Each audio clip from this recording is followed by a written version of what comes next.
बिस्मिल्लाहिर्रहमानिर्रहीम। अस्सलाम वालेकुम dear students, I am Adil Razak और आज हम अपना ECAT physics chapter number 11 heat and thermodynamics का टेस्ट डिस्कस करने जा रहे हैं। ये भी बहुत इंपॉर्टेंट चैप्टर है, ये आपका लास्ट चैप्टर है बुक 1 का। इसको भी आपने अच्छे तरीके से देखना है, यहाँ से भी 2 से 3 MCQ आ सकते हैं। यहाँ पर जो आपने जिस एरिए को अच्छी तरह से देखना है वो है kinetic theory of gases, pressure of gas. इसके साथ साथ आपने कार्नट साइकिल, कार्नट इंजन और उसके जो मैथमेटिकल फार्मूले हैं उनको देखना है। इसके साथ साथ फर्स्ट लॉ ऑफ थर्मोडायनेमिक्स, इसकी applications, isobaric, adiabatic process, isochoric process, इस तरह आइसोथर्मल प्रोसेस, इन तमाम प्रोसेस को आपने लाइन बाय लाइन बुक से अच्छी तरह पढ़ लेना है और जो भी इससे रेलेवेंट न्यूमेरिकल्स हैं उनकी आपने प्रैक्टिस कर लेनी है। डियर स्टूडेंट्स, अब हम बढ़ते हैं आज के टेस्ट डिस्कशन की जानिब। तो ये देखिए, पहला MCQ आपके सामने है। In a system of n gas molecules, the individual speeds are v1, v2 up to vn. The RMS speed of these molecules is. अब ये देखिए डियर स्टूडेंट, ये आपकी बुक से ही लिया गया है। अब ये जो आपको यहाँ पे नज़र आ रहा है इसको बोलते हैं मीन स्क्वायर वेलोसिटी। अब अगर आप इस पैरामीटर का अंडर रूट ले लोगे तो ये बन जाएगी रूट मीन स्क्वायर वेलोसिटी। तो सिंपल आप देख सकते हो कि जब हमने इसका अंडर रूट लिया तो आपके पास जो अल्फा ऑप्शन है वो बिल्कुल सही ऑप्शन बनेगी। For which combination of working temperature the efficiency of Carnot engine is highest? तो ये आपने फार्मूला पुट करके इसको सॉल्व कर लेना है। आप देख सकते हो कि यहाँ पर जो सबसे ज़्यादा एफिशिएंसी आ रही है वो अल्फा ऑप्शन की आ रही है 50%। सो यही इसका राइट आंसर होगा। A gas undergoes the cycle of pressure and volume changes W to X, X to Y, Y to Z, Z to W shown in the diagram. What is the net work done by the gas? ठीक है, अब यहाँ पर आपको एक graph show किया गया है। यहाँ पर वाई एक्सिस पे प्रेशर दिया हुआ है 10 की पावर 5 पास्कल्स के अंदर और वॉल्यूम दिया हुआ है 10 की पावर -3 पर मीटर क्यूब्स। अब यहाँ पर जब आप area under the PV diagram लेंगे तो वो होगा आपके पास वर्क डन के इक्वल। तो W is equal to del P del V।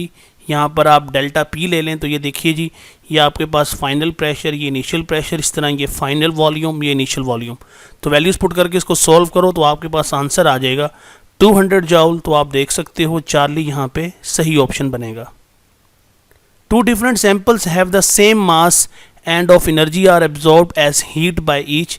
Their final temperature may be different because the samples have different. अब आपने याद रखना है कि अगर मासेस भी सेम हैं और एनर्जी भी सेम एब्जॉर्ब हो रही है और अगर टेम्परेचर डिफरेंट हो तो it is due to the fact of heat capacities. Every sample has its own heat capacity. हर सैम्पल की अपनी हीट कैपेसिटी होती है। For same mass and energy absorb their temperature can be different. So यहाँ पे alpha जो है वो राइट ऑप्शन बनेगा। The first law of thermodynamics में भी एक्सप्रेस्ड ऐसी आप सवाल देख सकते हो।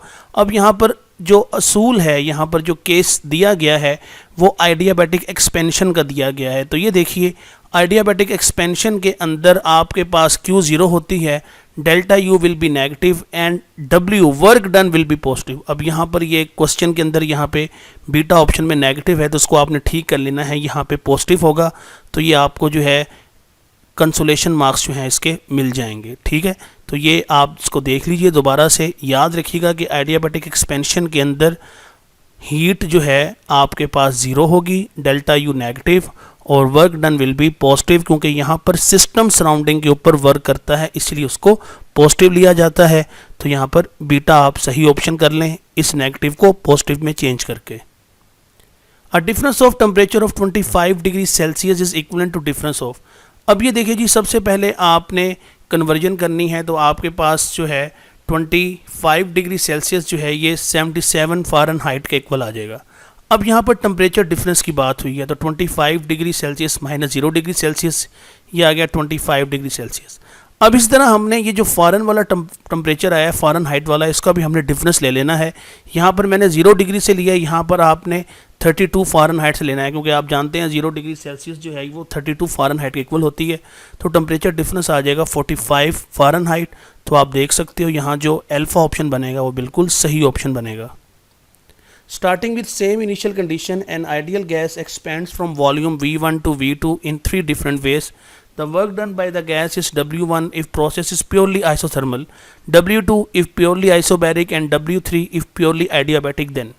अब ये देखिए जी, यहाँ पर जो कंसेप्ट इस्तेमाल हुआ है वो है once again area under PV diagram.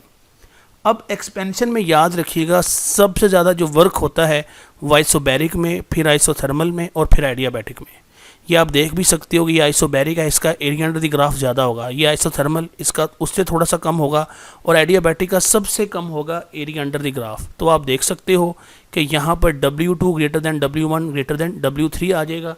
सो राइट ऑप्शन बन गई आपके पास इस MCQ की Charlie option. A gas expands 0.25 meter cube at constant pressure of 10 raised to power 3 Newton per meter square. The work done is, तो simple जी W is equal to P del V put करके solve कर लें तो answer आ गया 250 joule. Charlie is the right option.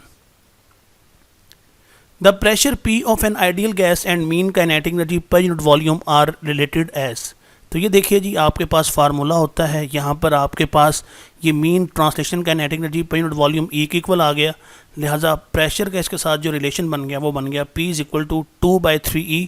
तो यहाँ पर आप देख सकते हो बीटा राइट ऑप्शन बनेगा। The indicator diagram representing maximum and minimum amount of work done are respectively. Once again जी एरिया अंडर PV डायग्राम। तो ये देखिए जो फिगर ए है ये एक साइक्लिक प्रोसेस शो कर रही है, फिगर बी जो है ये एक आइसोबैरिक प्रोसेस है क्योंकि यहाँ पर प्रेशर कांस्टेंट है, फिगर सी ये भी एक साइक्लिक प्रोसेस शो कर रही है, फिगर डी जो है ये एक आइसोकोरिक प्रोसेस शो कर रही है।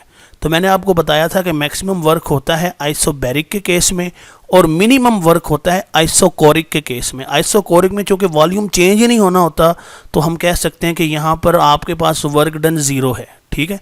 तो इसीलिए यहाँ पर अब मैक्सिमम और मिनिमम का अगर आप देखें तो बी में मैक्सिमम और डी में मिनिमम। सो राइट ऑप्शन बन गई Charlie. An ideal gas undergoes an expansion in volume from 1.3 10 की पावर -4 मीटर क्यूब to 3.6 10 की power -4 metre cube at a constant pressure of 1.3 10 की power 5 pascal. During this expansion, 24 joule of heat is supplied to the gas. What is the overall change in the internal energy of the gas? अब यहाँ पर first law of thermodynamic इस्तेमाल होगा क्योंकि आपके पास pressure भी है, वॉल्यूम भी है, आपके पास हीट भी है और इंटरनल एनर्जी का रिलेशन पूछा गया है। तो ये देखें जी using first law of thermodynamics यहाँ पर आप वैल्यूज़ पुट कर लें, W की जगह P डेल V पुट कर लें, डेल्टा V होता है फाइनल माइनस इनिशियल वॉल्यूम। अब इसको सॉल्व किया तो आपके पास आंसर आ गया del U is equal to -6 joule. इसका मतलब ये है कि यहाँ पर जो इंटरनल एनर्जी डिक्रीज़ हुई है वो हुई है 6 जूल। सो बीटा जो है वो यहाँ पे राइट ऑप्शन बनेगा। If while the pressure is kept constant the temperature of a monatomic ideal gas is doubled the average speed of the atoms। अब ये देखिए जी यहाँ पर एवरेज स्पीड ऑफ एटम्स और टेम्परेचर का रिलेशन देखें तो ये आपके पास डायरेक्टली प्रोपोर्शनल है √T के। तो जब टेम्परेचर 2T होगा तो आपके पास जो वेलोसिटी है, जो एवरेज स्पीड है वो भी √2 टाइम्स इंक्रीज कर जाएगी, increases by a factor of √2। तो यहाँ पे डेल्टा राइट ऑप्शन बनेगा। The simple kinetic theory of gases may be used to derive the expression relating the pressure P to the density rho of a gas. P is equal to 1/3 rho C square. In this expression, what does C square represents? तो ये देखिए dear student, ये आपने याद रखना है कि जो आपके पास C स्क्वेयर है और साथ जो ब्रैकेट्स लगी हुई हैं ये शो करती हैं mean square velocity of n number of gas atoms. ये आप देख सकते हो, पहले हमने इस रेलेवेंट सवाल भी किया था, वहाँ पर RMS था। तो जब आप इस सब का अंडर ले लोगे तो ये RMS बन जाएगा, जब आप अंडर नहीं लोगे तो ये बनेगा मीन स्क्वेयर वेलोसिटी, ठीक है। तो यहाँ पे आप देख लें राइट ऑप्शन कौन सी बनेगी, alpha option. A fixed mass of an ideal gas is maintained at constant volume. The pressure of gas, the triple point of water is P triple point. What is the thermodynamic temperature of the gas when its pressure is P? तो ये देखिए जी यहाँ पर thermodynamic temperature scale का concept इस्तेमाल हुआ है। अब यहाँ पर जो आपके पास Q3 है ये वाली, ये Q3 होती है हीट एब्जॉर्ब और rejected at triple point of water. Since we know that pressure का टेम्परेचर के साथ डायरेक्ट रिलेशन है, टेम्परेचर का हीट के साथ, तो हम कह सकते हैं कि प्रेशर का हीट के साथ डायरेक्ट रिलेशन है। सो यहाँ पर Q/Q3 की जगह आप P/P ट्रिपल पॉइंट यूज़ कर लें तो आपके पास रिलेशन बन जाएगा C option 273.16 into P/P triple point, ठीक है। तो ये आपके पास इस क्वेश्चन का सलूशन आ गया। Two points on a same body having the same temperature will have no heat transfer between them. This is the condition of. तो डियर स्टूडेंट याद रखिएगा, इसको हम बोलते हैं जीरोथ लॉ ऑफ थर्मोडायनामिक्स या थर्मल इक्विलिब्रियम, कि जब आपके पास दो बॉडीज़ का टेम्परेचर सेम हो तो उनके दरमियान कोई भी हीट ट्रांसफ़र नहीं हो सकती. सो यहाँ पे राइट ऑप्शन बन गया Charlie option. In an experiment to investigate relationship between the volume V of a fixed mass of an ideal gas and its pressure P, a graph of PV against P is plotted. Which graph shows the correct relation at constant temperature? अब यहाँ पर PV और P का relation है और उसने constant temperature की बात की है. तो ये देखिए, फॉर बॉयल्स लॉ हम जानते हैं PV is equal to constant at constant temperature. ठीक है, अगर टेम्परेचर कांस्टेंट होगा तो PV का प्रोडक्ट हमेशा कांस्टेंट आएगा. हेयर व्हेन P इंक्रीजेज, अगर हम यहाँ पर P इंक्रीज करते हैं, आप देख सकते हैं इस एक्सिस पे अगर प्रेशर इंक्रीज होगा तो PV का जो फैक्टर है ये भी क्या होगा, ये कांस्टेंट रहेगा. क्यों? क्योंकि अगर प्रेशर बढ़ेगा तो वॉल्यूम डिक्रीज हो जाएगा, प्रोडक्ट सेम रहेगा. यहाँ पे लिखा हुआ है PV रिमेन्स कांस्टेंट. सो अगर PV कांस्टेंट है तो ये चीज़ शो करती है कि यहाँ टेम्परेचर भी कांस्टेंट है. लिहाजा जो ग्राफ B है वो यहाँ पे करेक्ट रिलेशन है कि अगर कांस्टेंट टेम्परेचर आपने बताना है तो वो आप इसी ग्राफ से बता सकते हो कि यहाँ पर PV कांस्टेंट है, लिहाजा यहाँ पे टेम्परेचर भी क्या होगा, कांस्टेंट होगा. राइट ऑप्शन आ गया इसका beta option. Kinetic molecular theory assumes that, अब यहाँ पर काइनेटिक थ्योरी के पास्टुलेट हैं, ये आपकी बुक से ही जो है मैंने क्रॉप करके लगाया हुआ है तो आप देख सकते हो. यहाँ पे जो राइट ऑप्शन बनेगी वो बनेगी चार्ली ऑप्शन, कि volume of gas molecule is negligible as compare to the total volume of the gas. Collision among gas molecules are elastic, ये बात सही है. डेल्टा ऑप्शन को देखें कि there are attractive forces between the molecules, ये बात गलत है. इनके दरमियान कोई अट्रैक्टिव और रिपल्सिव फोर्सेस नहीं होती, ये सिर्फ एक दूसरे के ऊपर तब फोर्स एक्सर्ट करते हैं गैस एटम्स जब ये एक दूसरे के साथ कोलाइड करते हैं. The temperature of 1 kg of hydrogen gas is same as that of 1 kg helium gas if. अब देखें जी, टेम्परेचर दोनों गैसेस का क्या है, सेम है. तो इसका मतलब क्या है, तो ये देखिए जी डियर स्टूडेंट्स, ये आपने बात भूली नहीं है, बड़ी इंपॉर्टेंट बात है. All gases have same mean translational kinetic energy for same temperature. अगर आपके पास तमाम गैसेस का टेम्परेचर सेम है तो उन तमाम की मीन ट्रांसलेशनल काइनेटिक एनर्जी क्या होगी, वो सेम होगी. ये आप फार्मूला भी देख सकते हैं. ठीक है, तो आप देख सकते हैं यहाँ पे कि काइनेटिक एनर्जी डायरेक्टली प्रोपोर्शनल है किसके, टेम्परेचर के. लिहाजा अगर टेम्परेचर सेम है तो सब की mean translational kinetic energy same होगी. सो यहाँ पर देखें डेल्टा जो है वो राइट ऑप्शन बनेगा. In Carnot engine internal energy in one cycle, तो याद रखिए जी, Carnot engine operates on a cyclic process. In a cyclic process internal energy remains constant, तो U कांस्टेंट है. सो डेल्टा U क्या आ गया, 0 आ गया. तो यहाँ पर बीटा राइट ऑप्शन बनेगी कि कार्नेट इंजन के अंदर इंटरनल एनर्जी कांस्टेंट रहती है. During adiabatic expansion 2 mole of a gas, the change in internal energy was found to be -100 joule. The work done during the process was. Adiabatic expansion है तो पहले बता चुका हूँ कि आइडियाबैटिक एक्सपेंशन में work done on the expense of internal energy होता है. W is equal to -U. यहाँ इंटरनल एनर्जी में कमी वाक़ होती है, टेम्परेचर कम होता है और वर्क डन सिस्टम करता है. यहाँ पे सिस्टम करता है वर्क सराउंडिंग पे, इसीलिए इस वर्क को हमने पॉजिटिव लेना होता है. लिहाजा यहाँ पर राइट ऑप्शन बनेगा delta option, 100 joule positive. The first law of thermodynamic can be stated in the form del U is equal to Q minus W. Which of the quantities delta U, Q and W are necessarily 0 when the system is in ideal gas that undergoes a change at constant temperature? Dear student, अब यहाँ पर important बात है constant temperature. सो ये follow करेगा isothermal process. तो isothermal process में delta U change in internal energy 0 होती है. लिहाजा इसका राइट ऑप्शन आ गया alpha. 2 different ideal gases are enclosed into different vessels at the same pressure. If ρ1 and ρ2 are their densities and C1 and C2 are their RMS speeds respectively, then C1 divided by C2 is equal to, मतलब simple ये है कि आपने ratio बतानी है. तो ये देखिए जी, हमें पता है कि इनका आपस में इनवर्स रिलेशन होता है अंडर रूट के साथ. तो ये देखिए C1 ओवर C2 आ जाएगा अंडर रूट ρ2 ओवर ρ1. तो आप देख सकते हो यहाँ पे डेल्टा ऑप्शन जो है वो बिल्कुल सही बनेगा. A system is taken from state A to B through the 3 different paths 1, 2 and 3. The work done is maximum in, तो आप गौर से देखिए जो आपके पास प्रोसेस 1 है ये एक आइसोबैरिक प्रोसेस है, इसी तरह जो आपके पास ये थर्ड प्रोसेस है ये भी आइसोबैरिक प्रोसेस ही है, लेकिन गौर से देखने से पता चलेगा कि ये जो ऊपर वाला है 1 प्रोसेस, इसमें प्रेशर की वैल्यू ज़्यादा है, लिहाजा जो आपके पास मैक्सिमम वर्क डन होगा यहाँ पर वो प्रोसेस 1 के अंदर होगा। Once again area under PV diagram, so alpha is the right option. For one complete cycle of a reversible heat engine, which of the following quantities is not zero? तो याद रखिएगा जी, एक कंप्लीट साइकिल के लिए reversible heat engine में work done by the working substance will not be zero. Work done जो है यहाँ पे ज़ीरो नहीं होगा एक कंप्लीट साइकिल के अंदर, as area under PV diagram will not be zero. यहाँ पर जो एरिया होता है ग्राफ का वो ज़ीरो नहीं होता, यही वजह है यहाँ वर्क डन ज़ीरो नहीं होगा। यहाँ पे चेंज इन एंट्रोपी ज़ीरो होती है, यहाँ पर चेंज इन प्रेशर ज़ीरो होता है, यहाँ पर change in internal energy zero होती है, लेकिन एक कंप्लीट साइकिल के अंदर कभी भी वर्क डन ज़ीरो नहीं होगा। So delta is the right option.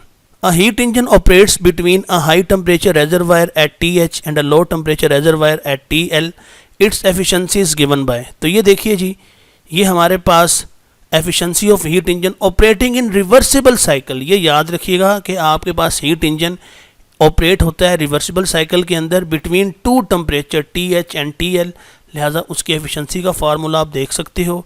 ये तभी मुमकिन है जब ये रिवर्सिबल साइकिल के अंदर ऑपरेट करें। सो यहाँ पर बीटा ऑप्शन जो है वो बिल्कुल सही ऑप्शन बनेगी।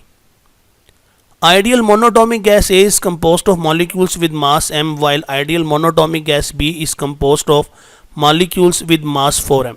The average molecular speeds are the same if the ratio of temperatures TA to TB is। अब ये देखिए जी, हमारे पास जनरल फार्मूला ये होता है।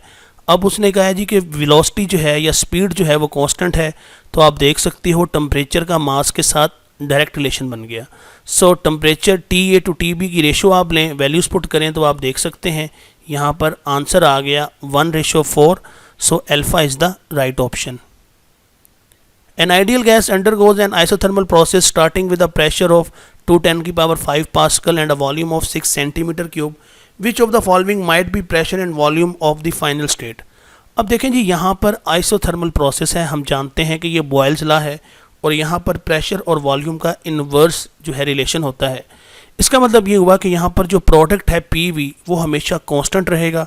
तो ये देखिए जी, P1 V1 should be equal to P2 V2 constant. So हमने यहाँ पर जब प्रोडक्ट लिया ऑप्शंस के अंदर, तो हम देख सकते हैं कि ये जो आपके पास डेल्टा ऑप्शन है ये बिल्कुल सही बनेगी कि अगर आपके पास प्रेशर 2 से 6 मतलब ये 3 गुना अगर प्रेशर बढ़ रहा है तो वॉल्यूम 3 गुना कम होना चाहिए, तभी प्रोडक्ट सेम रहेगा। सो यहाँ पर जो फाइनल स्टेट हो सकती है वो डेल्टा ऑप्शन है कि प्रेशर 6×10⁵ पास्कल और वॉल्यूम 2 cm3 हो सकता है। डेल्टा ही राइट ऑप्शन बनेगा। A Carnot engine discharged 3 joule of heat into the LTR low temperature reservoir for every 2 joule of work, ये आउटपुट है। The efficiency of Carnot engine will be, तो ये देखिए जी, आपके पास Q2 जो है वो 3 जूल दिया हुआ है, W2 जूल है।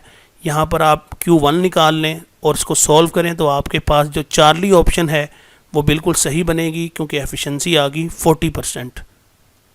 When the temperature of source and sink of heat engine become equal, the entropy change will be। सबसे पहले एंट्रोपी को समझे, एंट्रोपी होती क्या है। तो ये देखें, ये आपकी बुक की लाइन्स ही ली हुई हैं। तो यहाँ पर मैं आपको एक चीज़ ये समझाना चाहता हूँ कि every time entropy increase the opportunity to convert some heat into work is lost. कि आपके पास हीट है लेकिन आप उसको यूज़फुल वर्क में कन्वर्ट नहीं कर पा रहे, तो उससे एंट्रोपी बढ़ जाती है। अब यहाँ पे आए, when temperature becomes equal no work will be done, क्योंकि हीट इंजन तभी वर्क करेगा जब एक टेम्परेचर डिफरेंस होगा, जब एक हाई टेम्परेचर रेजरवायर से लो टेम्परेचर की तरफ हीट ट्रांसफ़र होगी तभी वर्क होगा। लेकिन जब दोनों का टेम्परेचर सेम हो गया है तो कोई हीट ट्रांसफ़र नहीं होगी, कोई वर्क नहीं होगा। सो यहाँ पर एंट्रोपी मैक्सिमम हो जाएगी। Although energy is present, heat मौजूद है लेकिन आप उससे कोई भी यूज़फुल वर्क नहीं करवा रहे, यही वजह है कि यहाँ पर एंट्रोपी हो जाएगी मैक्सिमम। चार्ली इसका राइट ऑप्शन बनेगा। The size of 1 degree of Celsius is equal to, तो ये देखिए जी, यहाँ पर ये फ़ारेनहाइट टू सेल्सियस और सेल्सियस से फ़ारेनहाइट के फार्मूले आप देख सकते हो। तो यहाँ पर आपने याद रखना है कि 1 degree Celsius is equal to 1.8 degree of Fahrenheit scale, कि आपके पास जो सेल्सियस स्केल है ये 1.8 डिग्री जो है वो ज़्यादा होता है as compare to Fahrenheit scale. So Charlie यहाँ पे राइट ऑप्शन बनेगी। डियर स्टूडेंट्स, इसके साथ ही आज की टेस्ट डिस्कशन इख्तिताम पजीर हुई और इसके साथ ही आपकी बुक 1 कंप्लीट हो गई है। मैं उम्मीद करूँगा कि इन टेस्ट डिस्कशन से आपके कंसेप्ट काफ़ी हद तक जो हैं बिल्ड हुए होंगे। कोई चीज़ समझनी हो, पूछनी हो तो आप ज़रूर रब्ता करें। अपना ख्याल रखिएगा। अल्लाह हाफिज़, टेक केयर।